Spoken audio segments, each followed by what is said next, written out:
beri qarata berib berdi. Beri qarata berib berdi. O'rtaga jeb qo'yib, beri qarata berib berdi. Berdi. Bunlar berdi. Berib. Havuziga? Hadi. Aha.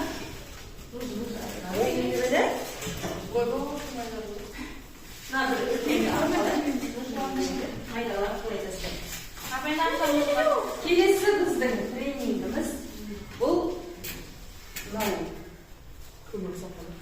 o'rlov orqali ishimizdagi barcha stressni chiqaruv maqsadidagi treningimiz bo'ladi. Ya'ni mana yerga bunday qog'ozlar qo'yasiz.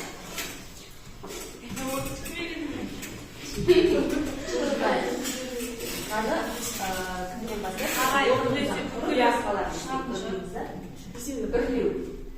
o'rlov orqali mынау жаңа қар қиыршықтары, иә? Қарды өстіп жымбаздағандағы қиыршық ба? Соны o'rlov арқылы ұшырып көрейік. Жоғында былай кішкене қойайық. O'rlov бері қарата екеу болады ма? Екеу екі жақтан содан кейін кезекпейік. Сен алыс отырып үлесек кішкене. Нәқпін басайын болды ма? Бастайды. Істесін. O'rlov арқылы түсіру керек.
Жоқ. Жалпы айтқанда, бұл тренинг арқылы терең тыныс алып, ауаны шығару арқылы бойыңыздағы қорқыныш, стресс, кейбір адамдарда болады ғой мына жерде. Ығылып тұратындай жағдай болады. Барлығы шығатындай